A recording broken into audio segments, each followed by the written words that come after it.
Assalamualaikum warahmatullahi wabarakatuh. Yang terhormat Bapak Dr. Muhammad Siddiq MSI.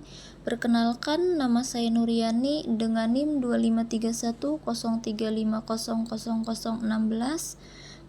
Pada kesempatan kali ini saya ingin membahas dari materi 3 yang berjudul Sejarah Nabi Muhammad SAW periode Mekah.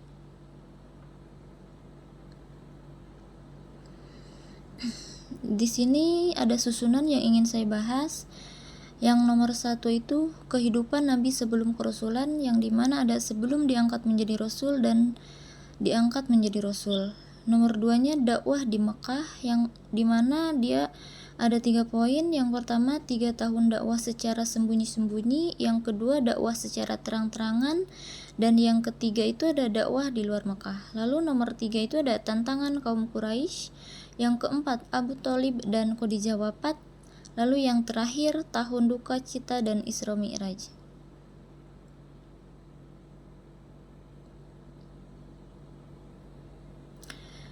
Yang pertama itu sebelum diangkat menjadi Rasul, kelahiran dan keluarga. Nabi Muhammad SAW lahir pada Senin 20 April 571 Masehi atau biasa disebut dengan tahun gajah, di dekat Ka'bah Mekah. Beliau berasal dari keluarga bangsawan Bani Hashim atau cabang Quraisy yang paling mulia. Ayahnya yaitu Abdullah bin Abdul Muthalib, wafat sebelum Muhammad lahir. Lalu ibunya itu Aminah binti Wahab, wafat saat Muhammad usia 6 tahun. Nama Muhammad diberikan oleh kakeknya Abdul Muthalib dengan harapan menjadi orang yang terpuji di langit dan di bumi. Lalu yang kedua itu ada pekerjaan sebelum menjadi Rasul. 2 pekerjaan utama yang membentuk karakter beliau. Yang pertama itu mengembala kambing, yaitu melatih kesabaran dan ketenangan. Yang kedua itu berdagang, yaitu melatih kejujuran dan kecermatan. Dalam perjalanan dagang ke Syam bersama pamannya, beliau bertemu pendeta Buhairah yang mengenal tanda-tanda kenabian pada diri Muhammad. Lalu di sini ada pernikahan dengan Khadijah. Pada usia 25 tahun, Muhammad menikahi Khadijah binti Khuwailid yang berusia 40 tahun. Seorang janda kaya raya tertarik pada kejujuran dan akhlak mulia Muhammad. Buah dari pernikahan mereka yaitu dikaruniai dua putra. Yang pertama itu Qasim dan Abdullah, wafat saat kecil. Lalu dikaruniai 4 putri yaitu Zainab, Ruqayyah, Ummu Kalsum dan Fatimah. Lalu ada anak angkat yaitu Zaid bin Harithah. Muhammad setia hanya kepada Khadijah hingga beliau wafat saat Muhammad berusia 50 tahun. Setelahnya beliau menikah lagi dengan 10 wanita yang dikenal sebagai Ummul Mukmin atau ibu orang-orang beriman. Lalu ada kepemimpinan di usia 35 tahun. Saat kaum Quraisy bertengkar soal siapa yang berhak meletakkan kembali Hajar Aswad, mereka sepakat meminta Muhammad sebagai penengah. Lalu solusi cerdas Muhammad, meletakkan batu di atas kain, lalu meminta wakil setiap kabilah memegang ujung kain dan mengangkatnya bersama-sama sehingga semua merasa dihormati. Peristiwa ini semakin mengukuhkan julukan beliau sebagai Al-Amin atau orang yang terpercaya.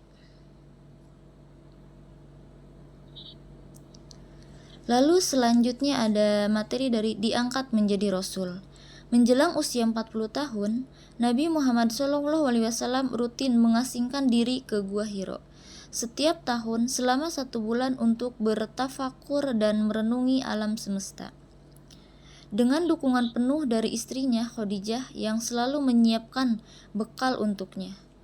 Puncaknya pada 17 Ramadan 611 Masehi. Malaikat Jibril turun menyampaikan wahyu pertama yaitu surah Al-Alaq ayat 1-5 yang menandai resminya Muhammad SAW diangkat sebagai nabi akhir zaman. Peristiwa mengejutkan itu kemudian diceritakan kepada Khadijah, dan keduanya menemui pendeta Nasrani bernama Warakah bin Naufal yang membenarkan bahwa malaikat yang datang kepada Muhammad adalah malaikat yang sama seperti yang pernah turun kepada para nabi sebelumnya. Wahyu lalu terputus sekitar 2 tahun, hingga akhirnya Jibril datang kembali membawa wahyu kedua, yaitu surah Al-Mudassir ayat 1-7, yang sekaligus menjadi perintah bagi Nabi Muhammad SAW untuk mulai mengemban tugas dakwah menyebarkan ajaran Islam kepada seluruh umat manusia. Selanjutnya yaitu dakwah di Makkah. Yang pertama, dakwah secara sembunyi-sembunyi. Makkah adalah pusat agama dan kepercayaan seluruh bangsa Arab, tempat peribadatan Ka'bah, sekaligus penyembahan berhala dan patung-patung yang disakralkan. Mengubah keyakinan masyarakat yang sudah mengakar kuat tentu bukan perkara mudah. Oleh karena itu, strategi paling bijaksana adalah memulai dakwah secara perlahan dan sembunyi-sembunyi, agar masyarakat tidak kaget dan menimbulkan penolakan keras sejak awal. Lalu Nabi Muhammad SAW memulai dakwah dari orang-orang yang paling dekat dan paling dipercaya, yaitu keluarga dan sahabat qarib beliau. Mereka inilah yang dalam sejarah Islam dikenal sebagai as-sabiqunal awwalun, atau orang-orang yang pertama masuk Islam. Di antaranya Khadijah binti Khuwailid, yaitu istri beliau. Lalu Zaid bin Harisah, yaitu pembantu beliau. Lalu Ali bin Abu Thalib, yaitu anak paman beliau yang masih kecil. Dan yang terakhir Abu Bakar As-Siddiq, sahabat karib beliau.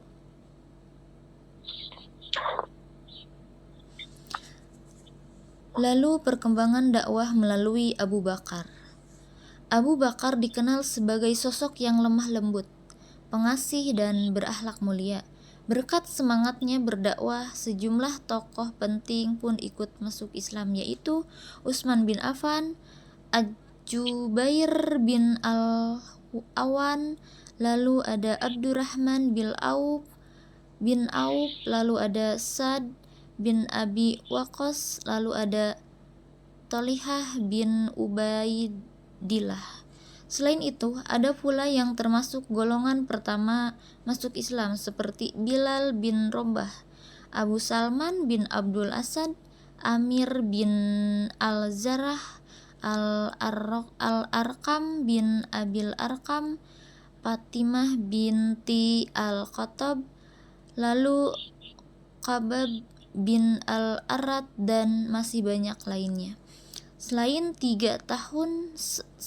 3 tahun berdakwah secara tertutup, turunlah wahyu yang memerintahkan Nabi Muhammad SAW untuk beralih ke dakwah secara terbuka dan terang-terangan, menyampaikan kebenaran Islam sekaligus menentang praktik penyembahan berhala yang telah lama mengakar di kalangan kaum Quraisy. Lalu yang kedua itu ada dakwah secara terang-terangan. Yang pertama, awal dakwah secara terbuka. Langkah pertama dakwah terbuka dimulai dengan mengundang kerabat dekat, yaitu Bani Hashim dan Bani Al-Muttalib. Namun hampir semua menentang, hanya Abu Thalib yang memberikan dukungan dan janji perlindungan kepada Rasulullah SAW. Setelah mendapat jaminan perlindungan dari pamannya Nabi Muhammad SAW, dengan berani berdiri di atas Bukit Safa dan berseru kepada seluruh masyarakat Mekah, mengajak mereka kepada tauhid, mengimani risalah beliau dan beriman kepada hari akhirat. Lalu reaksi pertama kaum Quraisy. Respon pertama yang muncul justru penolakan keras. Abu Lahab langsung angkat bicara dengan menghina seruan Nabi, hingga turunlah ayat yang mengancam perbuatannya. Sering semakin menggemaknya dakwah, turun pula perintah Allah dalam Quran surat Al-Hijr ayat 94 yang memerintahkan Nabi untuk berdakwah secara terang-terangan dan tidak menghiraukan kaum musyrik. Lalu ada guncangan di tengah masyarakat Mekah. Dakwah Nabi yang menyerang praktik syirik dan merendahkan kedudukan berhala membuat Mekah bergolak penuh kemarahan kaum Quraisy. Mereka terancam karena dakwah ini dianggap akan merusak tradisi dan warisan leluhur mereka. Mereka pun mendatangi Abu Thalib dan meminta agar menghentikan dakwah Muhammad. Namun Abu Thalib dengan halus menolak perintah tersebut, sehingga Rasul tetap bisa melanjutkan dakwahnya.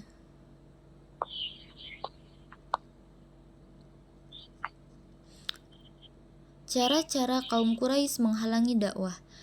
Setelah gagal melalui Abu Thalib, kaum Quraisy menggunakan berbagai cara untuk memadamkan dakwah Islam, yaitu ejekan dan penghinaan, untuk melecehkan umat Islam dan melemahkan mental mereka. Lalu ada menyebarkan keraguan, yaitu dengan menjelek-jelekan ajaran Nabi dan meragukan kredibilitas beliau. Lalu melawan Al-Quran dengan menyibukkan masyarakat menggunakan dongeng-dongeng lama agar meninggalkan Al-Quran. Lalu penawaran kompromi yang dimana mencoba mempertemukan Islam dan jahiliyah di tengah jalan. Lalu ada tekanan dan penyiksaan yang dimana menyiksa para pengikut Rasulullah SAW. Dan yang terakhir, pemboikotan menyeluruh terhadap seluruh pengikut Muhammad SAW. Akhir fase perintah hijrah. Tekanan dan penyiksaan yang dilakukan kaum Quraisy semakin hari semakin brutal dan tak tertahankan, hingga akhirnya Rasulullah SAW memerintahkan para sahabatnya untuk berhijrah keluar dari Mekah dan melanjutkan dakwah di tempat yang lebih aman. Dakwah di luar Mekah. Akibat tekanan kaum Quraisy yang semakin berat, Rasulullah memerintahkan pengikutnya hijrah ke Habasyah dalam 2 gelombang. Gelombang pertama dipimpin Utsman bin Affan berjumlah 16 orang. Gelombang kedua berjumlah 101 orang, sementara beliau tetap berdakwah di Mekah. Islam pun semakin kuat dengan masuknya Umar bin Khattab dan Hamzah bin Abdul Muttalib, meski Rasulullah juga menanggung duka atas wafatnya Abu Thalib dan Khadijah. Pada tahun ke-10 nubuwah, Rasulullah berjalan kaki ke Taif untuk berdakwah, namun ditolak bahkan dilempari batu oleh penduduknya. Beliau tidak menyerah dan saat musim haji tiba, beliau berdakwah kepada jemaah dan berbagai penjuru hingga Islam diterima oleh sejumlah tokoh dari Yatsrib dan daerah lainnya. Akhirnya Islam menyebar ke seluruh jazirah Arab dan disambut hangat oleh penduduk Madinah, menjadi awal kejayaan dakwah Islam. Lalu di selanjutnya ada tantangan kaum Quraisy. Kaum Quraisy menentang dakwah Nabi secara bertahap melalui 3 cara utama. Yang pertama itu membujuk. Kaum Quraisy membujuk menghentikan dakwah Nabi melalui pendekatan persuasif, yang itu meminta Abu Thalib atau paman Nabi agar menyuruh Nabi berhenti berdakwah. Namun Abu Thalib tetap membela Nabi. Lalu ada menawarkan pertukaran pemuda tampan atau Umarah bin Walid dengan Nabi, namun ditolak Abu Thalib. Lalu menawarkan Nabi tahta, wanita, dan harta, namun Nabi menolak tegas dengan berkata, ia tidak akan berhenti walau matahari di tangan kanan dan bulan di tangan kirinya. Yang kedua itu ada mengintimidasi. Karena bujukannya gagal, kaum Quraisy beralih ke kekerasan. Yang pertama, budak-budak yang masuk Islam disiksa dengan kejam. Lalu setiap keluarga diperintahkan menyiksa anggotanya yang menjadi muslim hingga murtad.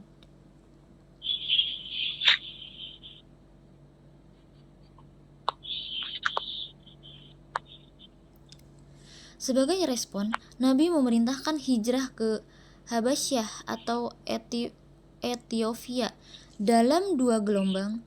Raja Negus menerima mereka dengan baik meski Quraisy berusaha membujuknya untuk mengusir kaum muslim. Di saat yang sama, 2 tokoh kuat Quraisy, Hamzah dan Umar bin Khattab, justru masuk Islam dan memperkuat posisi umat Islam. Yang ketiga, memboikot Bani Hashim. Ini adalah tekanan paling berat yang berlangsung selama 3 tahun, tahun ke-7 hingga tahun ke-10. Seluruh keluarga Bani Hashim dikucilkan total. Tidak ada yang boleh berjual beli dengan mereka. Banyak yang menderita kelaparan. Boikot baru berakhir karena ada beberapa pemimpin Quraisy yang merasa kasihan. Lalu yang selanjutnya ada Abu Thalib dan Khadijah wafat. 3 musibah yang dialami Nabi. Yang pertama, wafatnya Abu Thalib. Paman sekaligus pelindung utama Nabi wafat di usia 87 tahun, yaitu kehilangan ini sangat berat karena selama ini Abu Thalib menjadi tameng perlindungan Nabi dari ancaman kaum kafir Quraisy. Yang kedua, wafatnya Siti Khadijah. Hanya 3 hari setelah Abu Thalib wafat, istri tercinta Nabi, Khadijah, menyusul wafat di usia 65 tahun. Setelah kehilangan 2 orang kekasih ini, kaum Quraisy terutama Abu Lahab dan istrinya semakin berani dan brutal menyiksa Nabi tanpa rasa segan. Yang ketiga, dianiaya di Thaif. Karena tekanan di Mekah semakin keras, Nabi mencoba menyebarkan Islam keluar kota, yaitu ke Thaif. Namun beliau justru disambut dengan ejekan, sorakan, dan lemparan batu hingga kepala dan tubuhnya terluka.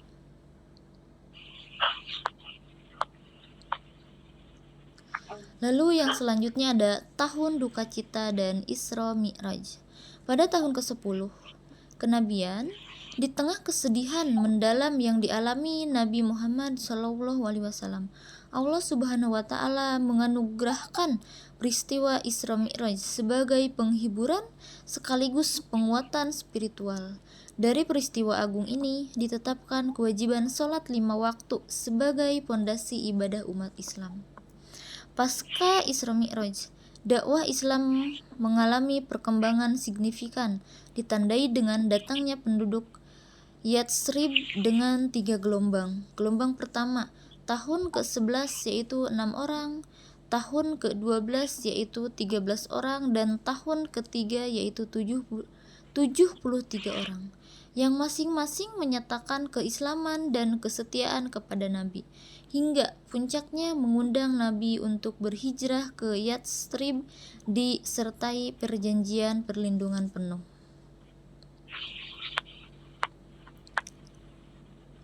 Dengan merespon eskalasi ancaman dari kaum Quraisy yang bahkan merancang pembunuhan terhadap Nabi secara kolektif, Allah Subhanahu wa Ta'ala memerintahkan Nabi untuk segera berhijrah. Sekitar 150 sahabat terlebih dahulu meninggalkan Mekah, sementara Ali dan Abu Bakar tetap mendampingi Nabi hingga beliau akhirnya berhijrah ke Yatsrib. Dan yang terakhir itu ada kesimpulan. Periode Mekah yaitu 610 sampai 622 Masehi merupakan fase awal dan fundamental dalam sejarah Islam, di mana Nabi Muhammad SAW menerima wahyu pertama dan menjalankan dakwah secara bertahap dari lingkungan terdekat hingga masyarakat luas. Meskipun menghadapi penolakan keras dari kaum Quraisy yang merasa terancam secara sosial dan ekonomi, fase ini melahirkan berbagai peristiwa penting seperti hijrah ke Habasyah, Isra Mi'raj, dan Baiat Aqabah, yang semuanya memperkuat pondasi akidah, serta karakter umat Islam hingga akhirnya berujung pada hijrah ke Madinah pada 622 Masehi sebagai babak baru peradaban Islam. Di sini ada daftar pustakanya, yaitu dari Jubaidah S tahun 2016, Sejarah Peradaban Islam, Medan Perdana Publishing. Yang kedua itu ada dari sumber Nasution S 2013, Sejarah Peradaban Islam, Pekanbaru, Yayasan Pusaka Riau. Cukup sekian materi yang dapat saya sampaikan. Terima kasih. Wassalamualaikum warahmatullahi wabarakatuh.